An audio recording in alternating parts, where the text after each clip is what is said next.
श्री सच्चिदानंद सद्गुरु साईनाथ महाराज की जय। सदा निम्बवृक्षस्य मूलाधिवासात् सुधाश्राविणं तेक्तमप्यप्रियन्तं तरुं कल्पवृक्षाधिकं साधयन्तं नमामीश्वरं सद्गुरुं साईनाथं। ಶ್ರೀ ಸಾಯಿ ಸಂದೇಶ. ದೇವರೆಂಬ ಮನೋಭಾವ ಹೆಚ್ಚಾಗಿ ನಿಮ್ಮ ಆರಾಧನೆಯ ರೀತಿಯನ್ನು ನಿರ್ಧರಿಸುತ್ತದೆ. ಯಾರು ದೇವರು ಅನುಪಸ್ಥಿತಿ ಎನ್ನುವರು, ದೇವರನ್ನು ಧ್ಯಾನದಿಂದ ಪೂಜಿಸುವರು. ಪೂಜೆಯೇ ಎಲ್ಲ ಧರ್ಮಗಳ ಜೀವದ ಬುನಾದಿ. ಭಕ್ತಿಯು ಎಲ್ಲ ವಾಸನೆಗಳನ್ನು ಮತ್ತು ಅಹಂಕಾರವನ್ನು ನಾಶ ಮಾಡುತ್ತದೆ.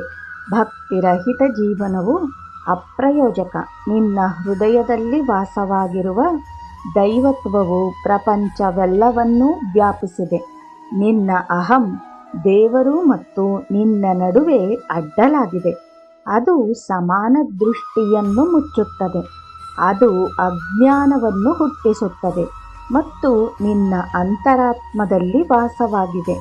ಕ್ರಿಯೆಯೇ ಜೀವನದ ನಾಡಿ. ಪ್ರತಿಯೊಬ್ಬನ ಜೀವನವು ತಾಯಿ ಗರ್ಭದಿಂದ ಸ್ಮಶಾನದ ದಾರಿಯವರೆಗೆ ನಿಲ್ಲದ ಕ್ರಿಯೆ.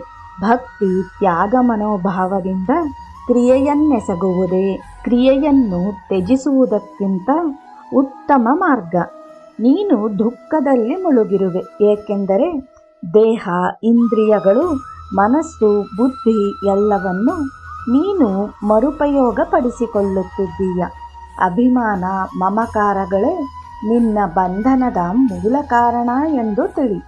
ನಿನ್ನ ಆಸೆಗಳು ಐಹಿಕ ಸುಖ ಮತ್ತು ಅವುಗಳನ್ನು ಶೀಘ್ರ ಪಡೆಯುವಿಕೆ ನಿನ್ನ ಸದ್ಯದ ಸಮಸ್ಯೆಗಳು. ಜೈ ಸಾಯಿರಾಮ್.